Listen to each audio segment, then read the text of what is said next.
오늘 저는 우리가 살아가는 이유라는 제목으로 말씀 나누겠습니다. 같이 제목을 읽어보실까요? 시작. 우리가 살아가는 이유. 어렸을 때 농담으로 이런 얘기들을 하곤 했습니다. 너 왜 사니? 라는 것이었죠. 자라고 신학을 공부하고 이렇게 목회자가 되었습니다. 너 왜 사니? 라는 질문은 매우 철학적인 질문입니다. 도대체 저와 성도님들은 왜 사는 것일까요? 성경은 이야기합니다. 이사야 43장 21절입니다. 우리 주님께서 말씀하시기를 이 백성은 내가 나를 위하여 지었나니 나를 찬송하게 하려 하심이라. 저와 여러분들이 살아가는 이유는 하나님이 나를 자녀로 만들어 주셨으니 하나님을 찬양하기 위해서 살아가는 존재인 줄 믿습니다. 찬양은 하나님께 드리는 향기로운 제사입니다. 찬양 자체가 예배입니다. 오늘 두 가지를 크게 말씀드립니다. 첫 번째, 도대체 찬양이 무엇이길래 우리가 이렇게 찬양하며 살아갑니까? 두 번째, 내가 좋습니다. 예수 믿고 이 예배당에 나와 찬양하는 삶을 살아갈 때에 나에게 오는 유익이 무엇입니까? 찬양이란 도대체 무엇일까요? 첫 번째, 찬양은 영혼의 호흡입니다. 영적인 호흡이 바로 찬양이라는 것이죠. 내 안에 있는 하나님을 앙망하고 사랑하는 마음을 통하여 하나님 영광 받으소서라고 주님께 올려드리는 것이고요. 하나님은 찬양 중에 거하십니다. 우리에게 은혜와 축복과 형통을 다시 부어주시는 것이고요. 이 은혜를 들어 마신 우리가 다시 주님을 찬양합니다 라고 하는 것이죠. 찬양을 하면 영적으로 호흡을 하게 되어 있습니다. 하늘의 신령한 은혜를 들여 마시고 우리 안에 있는 더럽고 추악한 것들 다 내뿜을 수가 있는 것이죠. 시편 144편은 이렇게 노래합니다. 하나님께서는 하늘에서도 찬양받기 합당하시고 높은 데서도 사자로부터 군대로부터 해로부터 달, 별 나아가서 땅에 있는 것들, 깊은 것들, 낮은 것들, 불과 우박과 눈과 안개와 광풍과 산들, 짐승들, 가축들, 기르는 것들, 새로부터 모든 찬양과 영광 받기에 합당하신 분이 하나님이십니다. 그분을 노래하는 자들마다 우리 영혼 깊은 곳에 기쁨이 넘쳐나게 되는 것이고요. 새 생명의 활력소가 찬양을 통하여 나타난다는 것입니다. 우리는 찬양하면 떠오르는 것이 노래를 부르는 것으로 생각합니다. 아닙니다. 내 삶의 현장에서 하나님을 인정하는 것이 찬양입니다. 그리고 그분을 자랑하는 것이 찬양이라는 것이죠. 그래서 성경은 이야기합니다. 호흡 있는 자들마다 다 야훼를 찬양할지어다. 호흡이 있는 자들마다 영적인 호흡을 하며 우리 주님을 찬양하는 것이죠. 역대상 5장 13절에 이렇게 노래합니다. 나팔 부는 자, 노래하는 자들이 일제히 소리를 내려 야훼를 찬송합니다. 그리고 감사합니다. 찬송과 감사는 함께 갑니다. 나팔을 붑니다. 재금을 칩니다. 그리고 모든 악기를 울리며 소리를 높여 하는 말, 야훼를 찬송하여 이르되 선하시도다. 그의 자비하심이 영원히 있도다 하매 그때 야훼 전에 구름이 가득하죠. 제사장들이 그 구름으로 말미암아 능히 서서 섬기지 못합니다. 이는 야훼의 영광이 하나님의 전에 가득함이라. 우리는 호흡을 통하여 그분의 선하심과 인자하심이 내 영의 깊은 곳에 스며들 수 있도록 노래하는 것이 찬양입니다. 우리 하나님을 찬양하는 일이 어떤 능력이 있을까요? 선합니다. 하나님을 찬양하는 일이 아름답습니다. 하나님을 찬송하는 일이 마땅한 일입니다. 마땅히 해야 될 일, 그게 바로 영적인 호흡, 찬양이라는 것입니다. 두 번째, 찬양은 곡조 있는 신앙 고백입니다. 하나님을 찬양하는 것, 구원받은 저와 여러분들에게는 특권입니다. 하나님을 찬양하는 것은 그 찬양하는 가운데 하나님이 임재하시는 것이고, 찬양하는 곳에 임재하신 하나님께 사랑합니다, 내가 할 수 있는 것이 없어서 주님 사랑합니다라고 고백하는 것밖에 없습니다. 그때 하나님께서 사랑한다 내 아들아, 내가 널 잘 안다. 사랑하는 내 딸아, 내가 너에게 축복을 주노라. 우리의 고백은 내가 인생을 살다 보니 눈물도 흘릴 때가 있고 어려움을 만날 때도 있고 일이 풀리지 않을 때가 있습니다. 그럼에도 불구하고 저와 여러분들은 끝까지 하나님을 찬양하시기를 바랍니다. 왜 그럴까요? 이게 우리의 입술의 고백이 되는 것이고요. 이 고백의 열매들이 쌓이고 쌓이다 보면은 반드시 하나님의 때에 열매를 맺게 되어 있습니다.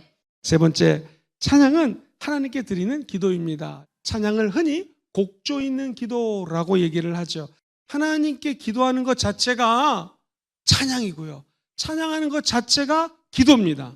라틴 말로 이 찬양하다라는 걸 et orara라는 단어를 쓰는데 이게 나중에 영어 단어 adoration이라는 단어가 됩니다. adoration이 찬양이거든요. 이 말은 무엇을 향하여 기도한다라는 뜻을 갖고 있습니다. 우리가 찬양을 드린다라고 하는 것은 곡조 있는 기도로 하나님께 내 지금 상황을 아뢰는 것입니다. 상황이 어렵지만 나는 주님을 찬양합니다. 일이 안 되지만 나는 주님을 높입니다. 그때 하나님께서는 그 기도를 받으시고 우리의 상황을 역전시켜 주시는 것입니다. 바울과 실라가 사도행전 16장에 복음 증거하다가 감옥에 갔습니다. 한밤중에 인생의 고난 가운데 닥쳤을 때 그들이 기도하고 찬양했습니다. 그 찬양을 죄수들이 듣고 구원의 문이 열리는 기적을 베풀어 주셨다는 것이죠. 큰 두 번째입니다. 목사님, 그러면 내가 이렇게 찬양을 열심히 하겠습니다. 나에게 주는 유혹이 무엇입니까? 찬양하는 자에게는요, 첫 번째, 찬양은 기쁨을 줍니다. Praise makes rejoice라는 단어를 이 서양에서는 매우 일반적으로 씁니다. 사랑하는 성도님들, 사람이 사람을 칭찬했고 그 칭찬하는 말을 들으면 너무나 기뻐집니다. 우리 예수님께서는 십자가를 어떻게 짊어질 수 있을까요? 물론 십자가 뒤에 있는 즐거움 때문에 십자가를 참으셨습니다. 근데 성경에 보면 우리 주님이 십자가에 못 박혀 죽기 전에 마지막 저 기도의 산에 올라가십니다. 그때 우리 주님은 무엇을 제자들과 함께하고 죽음을 맞이했을까요? 마태복음 26장 30절에 이렇게 기록을 하고 있습니다. 이에 그들이 찬미하고 감람산으로 나아갔습니다.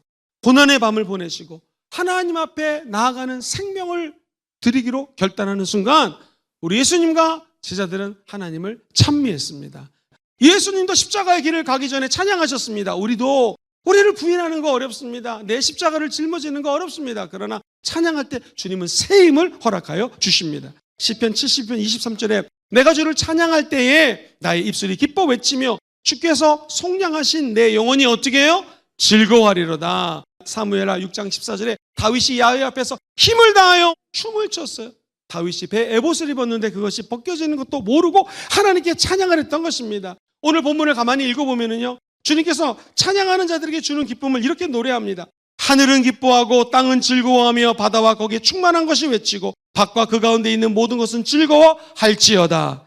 그때 숲의 모든 나무들은 야훼 앞에 즐거이 노래할지니. 그렇습니다. 심판하신 하나님께서는요, 하나님을 찬양하고 경배하는 자에게는 의의 면류관을 주실 것입니다. 그리고 끝까지 주님을 찬양하는 자에게는 힘도 주시고 기쁨도 주시고 여러분이 원하는 모든 것들을 허락하여 주실 것입니다. 두 번째, 찬양은 치유를 줍니다. 찬양하는 곳에는 하나님의 영광이 임하기 때문에 병이 있을 수가 없습니다. 저주가 있을 수가 없습니다. 그래서 우리가 한 주 동안에 한번 하나님만 찬양해 보십시오. 바쁜 일이 있어도 주님을 찬양하는 일을 제일 바쁘게 여기십시오. 그러면 그 가운데는요, 어둠이 들어올 수가 없습니다. 불평도 들어올 수가 없습니다.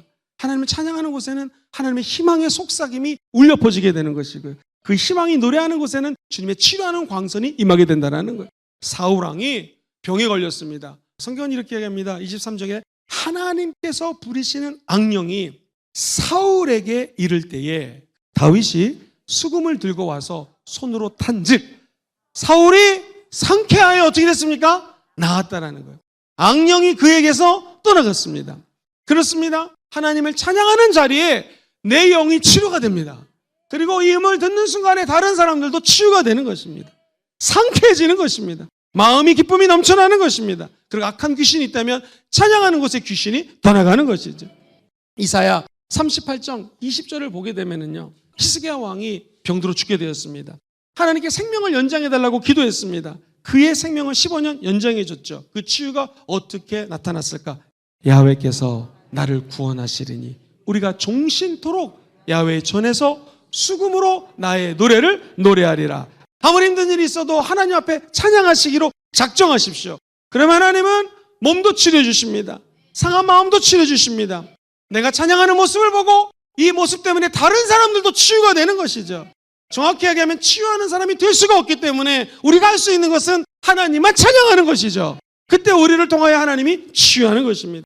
마지막 세 번째, 찬양은 능력을 줍니다. 그가 높은 곳에서 손을 펴사 나를 붙잡아 주시며 많은 물에서 나를 건져내셨다.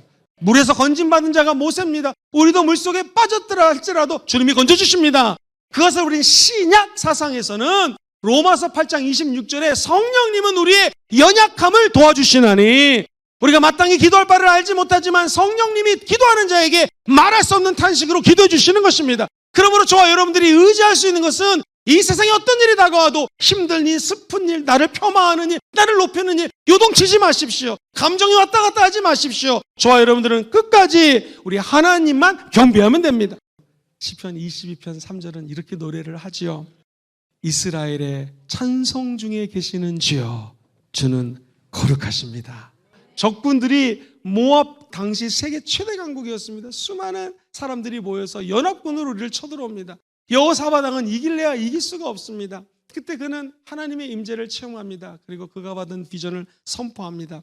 성경은 이렇게 기록되어 있습니다. 야훼께 감사하세 그의 인자하심이 영원하도다 하게 하였더니 그 노래와 찬송이 시작될 때 하나님께서 복병을 두어 유다를 치러 온 암몬 자손과 모압과 세일산 주민들을 치게 하심으로 그들이 패하였느니라. 전쟁은 하나님께 속한 것입니다. 우리가 하는 것이 아닙니다. 너희는 잠잠할지어다. 마음이 잠잠히 주님을 바라보고 주님을 찬양할 때 기적이 일어나게 될 줄 믿습니다. 우리 힘으로 할 수 없는 것 찬양할 때 주님이 도와주십니다.